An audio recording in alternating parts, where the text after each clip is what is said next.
দুইটা কি কি? পাসপোর্ট আর ভিসা। যদি না হয় গুলি খাইতে হবে, জেল খাটতে হবে। কবরে যাইতে হইলেও দুইটা জিনিস লাগে, এক হচ্ছে ইমান আর এক হলো আমল। ইমান আমল নিয়ে যদি কবরে যাইতে পারো, কবর তোমার জন্য জান্নাতের বাগান হয়ে যাবে। আর যদি ইমান আমল যদি না নিয়ে যেতে পারো, ওই যে পাসপোর্ট ভিসা ছাড়া যেরকম মালয়েশিয়া গেলে গুতানি খাওয়া লাগে, এরকম কবরেও তোমারে গুতাইবে।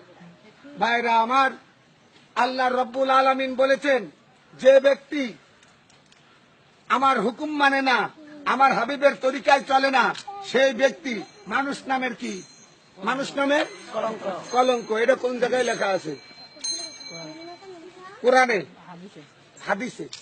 এটা একটা বইয়ের মধ্যে লেখা আছে, কিন্তু এই ধরনের উক্তি যুক্তি কোন কোরআনের মধ্যে নাই।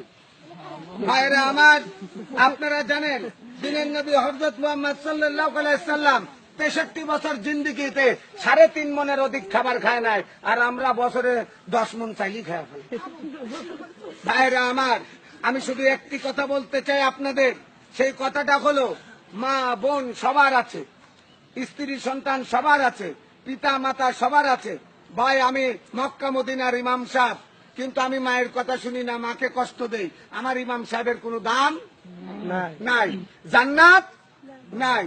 আজকালকার পোলাপান ১৬-১৭ বছর বয়সে বিয়ে করার জন্য পাগল হয়ে যায়।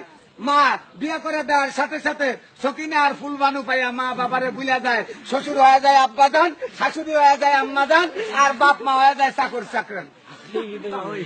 ভাইরা আমার, যারা মায়ের সঙ্গে খারাপ ব্যবহার করছেন, তারা আজকে মায়ের পা ধরে মাপ চান। যদি মা জীবিত না থাকে, মার বয়সী মহিলাদেরকে সম্মান করেন, মহিলাদের সাথে ভালো ব্যবহার করেন, তাদের খাওয়ান, তাদেরকে দাওয়াত করেন, তাদের জন্য দোয়া কালাম করেন, এটা মা বাপ পাবে। ভাইরা আমার, আমি যদি খারাপ লোক হই, তাহলে আমি কোথাও বসতে পারবো না, দাঁড়াতে পারবো না। আচ্ছা, আপনারাই বলেন, আমি যদি চোর হতাম, আমি যদি ডাকাত হতাম, আমি যদি বদমাশ হতাম, আমি যদি গুন্ডা হইতাম, আমি যদি মদতি হইতাম, আমি যদি জুয়াখোর হইতাম, এখন আমি এখানে দাঁড়ায় আপনাদের সামনে কথা বলতে পারতাম? আপনারা শুনতেন কি? এখন সেটা আপনি বলেন। শুনতেন না। আমার একটা পরিচয় আছে, ওটা সিক্রেট।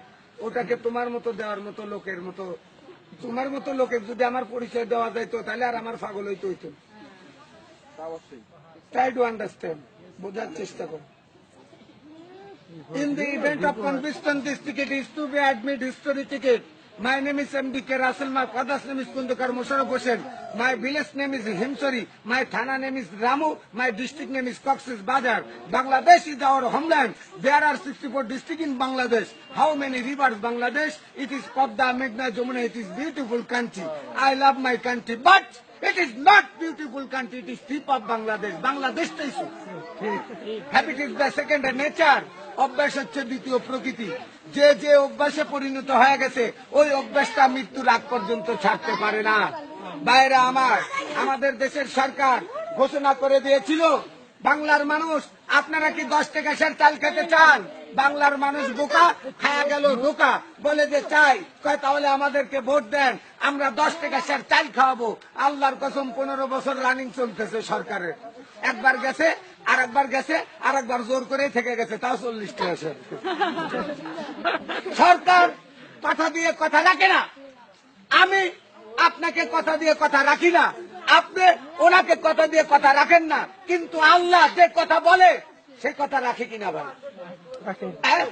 যে ব্যক্তি এতেমামের সহিত গুরুত্ব সহকারে 5 ওয়াক্ত নামাজ জামাতে বাঁধিয়া পড়িবে, আল্লাহ তাআলা তাকে 5টি জিনিস পুরস্কৃত করবে। 1 নাম্বার, রিজিকের অভাব দূর করে দিবে। 2 নাম্বার, কবর আযাব মাফ করে দিবে। 3 নাম্বার, ডানাতে আমলনামা দিবে। 4 নাম্বার, বিজলির আকারে ফুলসুরাতের পুল পার করে দিবে।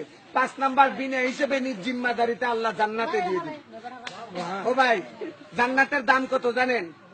সমগ্র পৃথিবী বিক্রি করিয়া, সমস্ত হীরার খনি, সোনার খনি, তেলের খনি, ব্যাপক খনি বেচা, বিল্ডিং বাড়ি ঘর বেচা, সমস্ত টাকা জড়ো করিয়া জান্নাতে একটা খুঁটা রাখলে যতটুকু জায়গা, এই জায়গার মূল্য দিতে পারবে না।